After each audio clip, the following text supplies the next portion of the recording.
Hi Business 110, this is Shania for my Chapter 2 assignment on federal debt. First of all, the federal debt is at $27 trillion as of October 2020. There's a whole lot of history behind the federal debt, but in simplicity, it goes up during wars and recessions.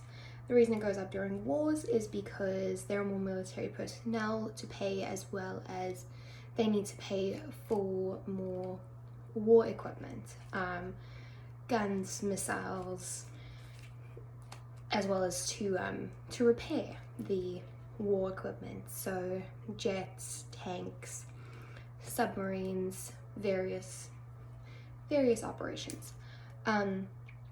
Recessions, there's less money in the economy, so less money is being spent, which means that less money is coming in from taxes. Debt affects taxes. That's how it affects you, me, our families, and taxes affect gas prices, they affect grocery prices, they affect rent prices. So it affects us quite drastically. Why and how the government gets to spend so much money without staying in their budget is because they've never had to face any consequences.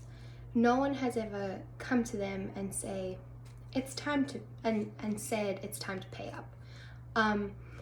If I don't pay my rent, someone kicks me out of my house.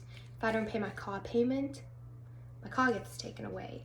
So all these different things, I have consequences for me, for my debt.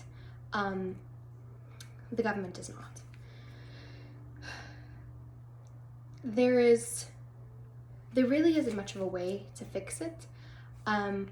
We can say that if someone sticks to the budget absolutely perfectly, then maybe we can try to fix it. It'll take so many years to be fixed. Absolutely.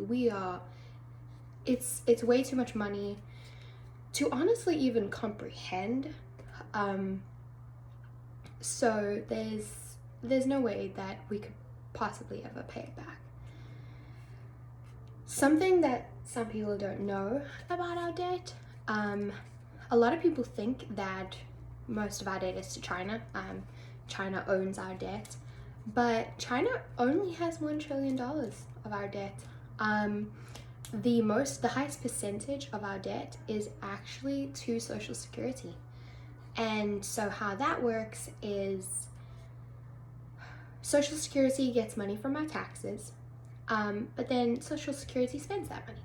So then they go into debt trying to pay out Social Security to people because they don't have any money, because they spend all the money that we pay them for taxes. So Social Security is in trouble. It's an absolute mess. All these stimulus checks that we're getting, yes, it is raising our debt, but they are getting some of it back because most people are not saving their stimulus checks, they're spending them. So they're getting some of it back in their sales tax. So even though it's not considered an income, so we don't have to pay income taxes on our stimulus checks, people spend it, so it goes back into the economy and back to the government with the taxes. Something that I've been thinking about is that America is a very debtful culture. It's almost in our culture to be in debt. And it's kind of strange because debt is just absolutely everywhere. It's almost impossible to be debt-free. I mean, people think about that all the time, but the smallest amount, like even if you owe $10 on your credit card, you're still technically $10 in debt. And people don't really think about that, but it feels like we are a debtful culture. So it seems only right that the country that we live in is also heavily in debt. So if we can't get out of our debt, how is our country, if we struggle to get out of our small amount of debt, how is our country ever going to get out of 27 trillion?